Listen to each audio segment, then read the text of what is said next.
Hey, how's it going? My name's Dave O'Brien. Basically, what I looked at was preventative discipline, and there's no real conforming evidence of anything that I looked at, but I chose to look specifically at a certain article because it studied more the idea of the word discipline itself.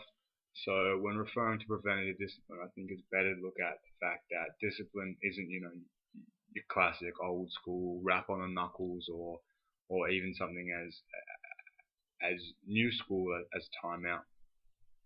So preventative discipline is more an approach, and the article that was Preventative Discipline for Effective Teaching and Learning, a sourcebook for teachers and administrators by Grossnickle, Donald R., Sesko, and Frank P. It's by the National Association of Secondary School Principals in Reston, Virginia, published in 1990. The idea basically is that when running any classroom, if you don't walk in with a certain amount of confidence, if you can't present yourself correctly, then there is almost no way that you're going to be able to prevent disciplinary problems from the start. So the idea is that you come in, as I hope I did, uh, openly confident and with a reasonable source knowledge.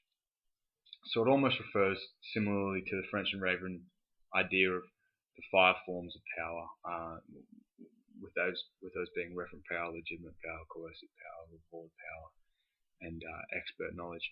If you don't come into a classroom with those powers in your tool bag, then it is tough to address the idea of preventative discipline.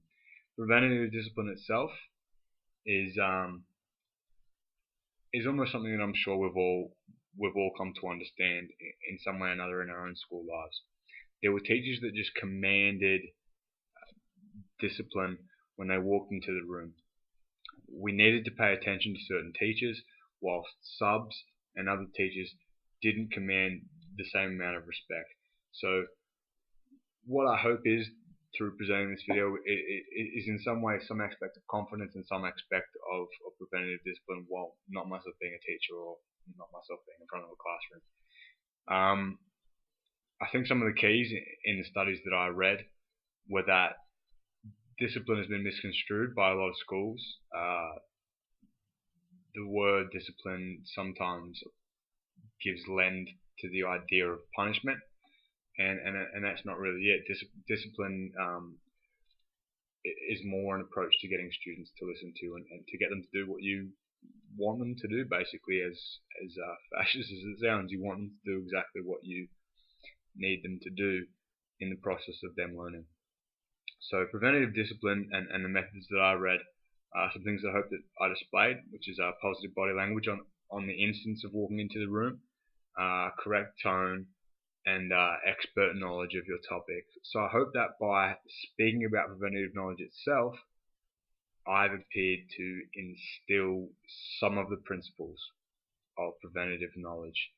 And also, I hope that anybody who has seen this will read the 5 journal articles that I listed for my annotated bibliography, because through CPP, through Ed Foundations, and through the other subjects that I've been through, one of the most interesting techniques that I have looked at and something that you can apply practically is the idea of preventative discipline, stopping problems before they start, which I know from speaking to everybody in multiple classes, one of the scariest things is the idea that one of your classes is just going to be so ill behaved that you have no way to approach controlling it. So I hope that my video and my annotated bibliography help you guys.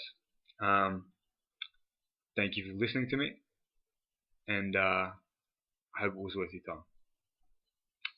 Mr. O'Brien out.